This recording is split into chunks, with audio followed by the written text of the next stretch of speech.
안녕하세요. 집 잘 사드는 예쁜 누나 원베일리 부동산입니다. 네, 오늘은 개업공인중개사가 토지거래 허가 대상 토지 매매 중개 시 토지거래 허가 전에 거래계약서를 작성해도 되는지에 대해서 법률 관계를 알아볼 텐데요. 네, 해당 법령은 부동산 거래 신고 등에 관한 법률 제11조 제1항 허가구역에 있는 토지에 관한 소유권, 지상권, 소유권, 지상권의 취득을 목적으로 하는 권리를 포함하죠. 그것을 이전하거나 설정, 대가를 받고 이전하거나 설정하는 경우만 해당하는데요. 예, 계약이라고 하죠. 계약을 체결하는 당사자는 공동으로 대통령령으로 정하는 바에 따라 시장, 군수 또는 구청장의 허가를 받아야 허가를 받아야 하는데, 허가받은 사항을 변경하려는 경우에도 또한 이와 같습니다. 네, 법제처 법령 해석을 보면요. 중개가 완성되어 거래 당사자 간의 허가를 조건으로 하는 토지거래 계약서를 작성하는 경우에 중개업자는 제25조 3항, 4항 및 제26조에 따라 거래계약서 및 중개대상물 확인설명서를 작성하여 서명 및 날인한 후에 거래 당사자에게 교부하고 그 사본을 보존한 의무를 부담한다라고 할 것입니다. 대법원 판례를 보겠습니다. 토지거래 허가 없이 토지 등의 거래계약을 체결하는 행위, 네, 이건 처벌되는 행위입니다. 그리고 허가받을 것을 전제로 한 거래계약을 체결하는 것은 여기에 해당하지 아니한다고 할 것입니다. 그렇기 때문에 토지거래 허가를 득하는 조건으로 계약서를 작성하는 경우 중개대상물 확인설명서 교부하고 그러면은 이제 토지거래 허가구역에 대해서 허가받기 전에도 계약이 가능한데요. 그러면은 거래계약 신고, 실거래 신고 시 계약일은 과연 언제인가? 매매 약정 후 토지거래 허가를 받고 계약서를 작성하는 경우 계약서 작성일입니다. 그리고 토지거래 허가 조건으로 계약서를 작성하는 경우에는 토지거래 허가를 받는 날이 계약일이 되겠죠. 그래서 이런 거를 좀 상세히 볼 텐데요. 토지거래 허가 대상 여부를 보면 허가구역 지정 현황 및 기준 면적, 굉장히 다양한 게 나와 있습니다. 압구정동 아파트지구, 그리고 뭐 신통 개발지역, 강남구, 서초구, 송파구 전체 지역이죠. 전체 아파트가 이번에 25년 3월 24일부터 신규로 지정되었는데요. 이 부분에 대해서 조금 더 자세히 알아봐 드리겠습니다. 2025년 3월 24일부터 신규로 지정된 허가구역, 지정 대상 지역이 아파트 용도로 사용되는 강남구, 서초구, 송파구 전체인데요. 도시형 생활주택의 경우에는 이제 아파트 용도로 사용되는 것에 한정돼서 그 아파트로 포함이 되기 때문에 토지거래 허가 구역인지는 이제 구청이나 부동산 정보과에 조금 더 자세히 확인하시는 것이 필요하실 것 같고요. 아주 중요한 내용 한번 알아보겠습니다. 토지거래 허가구역 내 허가 대상 목적 및 이행 의무 알아볼 텐데요. 토지거래 허가 대상은 매수인 실사용이 원칙입니다. 그것이 주택이든 토지든 허가 신청인 및 주민등록상 가족 전원이 이제 실거주해야 되는데요. 네, 이제 주거용인 경우 허가 신청인 및 주민등록상 가족 전원이 실거주를 해야 됩니다. 이런 경우에 허가가 나는데요. 토지거래 허가 후 신청인이 지방 및 해외 발령으로 실거주가 불가능한 경우, 사실 증빙이 가능한 경우는 실거주 이행의 의무가 면제되고 전 세대원이 이주하는 경우에도 이제 허가가 납니다. 그리고 허가 신청인 실거주, 이제 주민등록상 허가 신청인이 실거주하고 가족 일부는 미거주할 경우에도 허가가 나는 경우가 있어요. 네, 가족 중 일부가 학교, 회사 등의 사유로 증빙이 가능한 경우 이제 허가가 납니다. 네, 허가가 나겠죠? 네, 허가가 안 되는 경우가 있는데 토지거래 허가 전에 신청인이 지방 및 해외 발령으로 실거주가 사실상 어려운 경우가 있어요. 이런 경우에 불허가 나니까 주의하셔야 될 것 같습니다. 토지거래 허가일로부터 4개월 이내에 잔금이나 등기, 실제 실입주까지 이제 전입신고까지 해야 하는데요. 의무 사용 기간은 주거용 같은 경우에 2년, 그리고 복지 편의시설도 2년, 사업용은 4년, 농업용 같은 경우도 2년, 현상보존 5년, 예, 이렇게 되겠습니다. 그러면 토지거래 허가 신청 시 구비 서류를 좀 알아볼 텐데요. 예, 구비 서류 같은 경우에는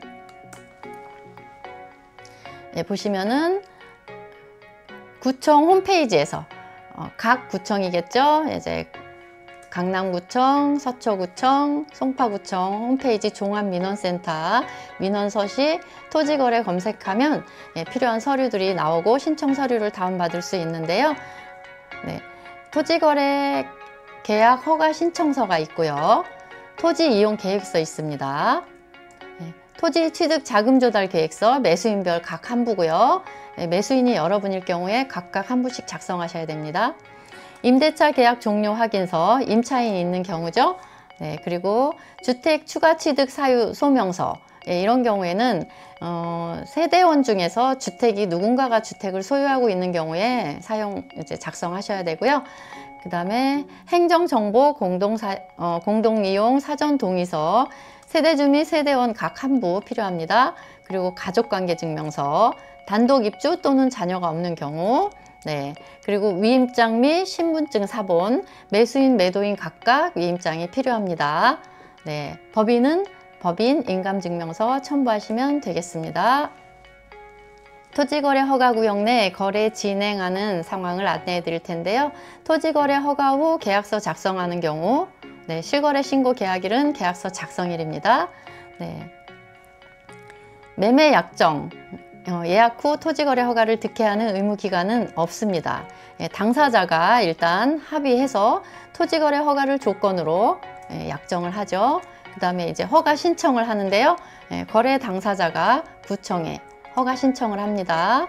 그리고 이제 심사 및 허가증 교부, 구청 담당자가 한 약 15일 정도 소요가 되면, 네, 심사 및 이제 허가증이 교부가 되는데요. 그러면은 이제 거래 당사자 및 중개사가 계약을 체결하면 되겠습니다. 그리고 거래 당사자가 구청에 거래 신고를 하고 잔금을 거래 당사자가 완납을 하고 소유권을 이전을 하면 이제 거래가 완료가 됩니다. 네, 이런 경우에 네, 예를 들어 보겠습니다. 2025년 4월 1일 매매 약정, 네, 2025년 10월 1일 중도금,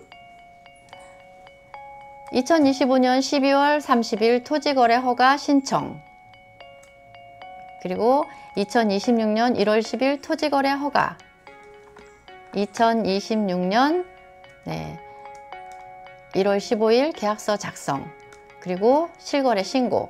그러면 2026년 5월 9일에 잔금이 가능합니다. 계약서 작성 후 토지거래 허가를 받는 경우를 예를 들어 보겠습니다. 실거래 신고 계약일은 토지거래 허가일입니다. 네, 계약서를 미리 작성을 합니다. 토지거래 허가를 조건으로 네, 계약서를 작성합니다. 그리고 허가 신청을 합니다. 거래 당사자가. 그리고 구청 당사자가 이제 15일 정도 소요돼서 허가가 나오죠. 그러면은 거래 당사자가 이제 구청에 거래 신고를 합니다. 그리고 거래 당사자가 잔금을 완납하고 소유권 이전하고 네, 이제 토지 실제 매수자가 입주를 하는 거죠. 네, 예를 들어 볼게요. 25년 4월 1일에 토지거래 허가를 조건으로 계약서를 작성하고 2025년 10월 1일에 중도금을 했습니다. 그리고 2025년 12월 30일에 토지거래 허가를 신청을 하죠. 그럼 2026년 1월 10일 정도에 토지거래 허가가 나옵니다. 그리고 실거래 신고를 합니다. 그러면 2026년 5월 9일에 잔금 및 실거주가 가능합니다. 토지거래 허가 시 계약 당사자, 매도인이나 매수인이 같이 허가 신청을 하는 것이 이제 원칙인데요. 토지거래 허가가 취소 또는 계약 당사자가 취소도 계약 당사자가 같이 신청해야 합니다. 네, 임대차 기간이 남아있는 경우를 알아보겠습니다. 주거용 토지의 경우 2년간 이제 자기거주용으로 이용해야 하므로 해당 주택의 임대차 계약 기간이 남아있는 경우에는 원칙적으로 토지거래 허가를 받을 수가 없겠죠. 그러나 그렇더라도 임대차 계약이 종료가 허가일로부터 4개월 되는 경우라면 예외적으로 허가 신청이 가능합니다. 임차인 퇴거 확인을 위한 증빙 자료가 물론 필수적으로 첨부가 되어야 되겠죠. 그리고 또 한 가지, 기존 주택을 소유하고 있는 경우 추가 취득 허가 여부를 보면요, 이제 허가일로부터 6개월 이내에 이제 매매나 임대로 본인 주택을 이제 처리하겠다 이렇게 제출을 하면 이제 허가가 납니다. 그리고 허가 받은 목적대로 이용을 하지 않을 경우에 이행강제금이 부과되는데요. 네, 이용강제금 부과 내역에 대해서 알아보겠습니다. 네, 이행강제금 부과 기준과 미이행 사유를 보면요, 방치한 경우 10%, 그리고 임대한 경우 7%, 이용 목적이 변경된 경우 5%, 이외에 타용도인 경우 7%인데요. 예, 이거 토지거래 허가일로부터 4개월의 기한을 넘겨 약 5개월 정도 지난 경우나 이런 경우도 이행강제금 부과 대상인지 여부는 추후에 구체적으로 이제 검토가 필요할 것 같고요. 이행강제금도 좀 어떤 식으로 부과될지는 좀 지켜봐야 될 것 같습니다. 네, 여기서 좀 특이했던 게 이제 토지거래 허가구역 내에서 허가를 받기 전에도 이제 임대차가 만약에 돼 있으면 살고 있는 분이 나가기로 약속한 서류를 준다든지, 아니면은 기존 주택을 보유하고 있는 경우에도 기존 주택을 6개월 내에 처분하겠다 이런 식으로 약정서 같은 거를 쓰면은 이제 토지거래 허가가 가능하기 때문에 토지거래 허가를 득하기 전에도 이제 토지거래 허가를 득하는 조건으로 계약서를 작성할 수 있습니다. 네, 이상 토지거래 허가에 대해서 안내 드렸는데요. 네, 시청해 주셔서 감사드립니다. 원베일리 부동산 이강미였습니다.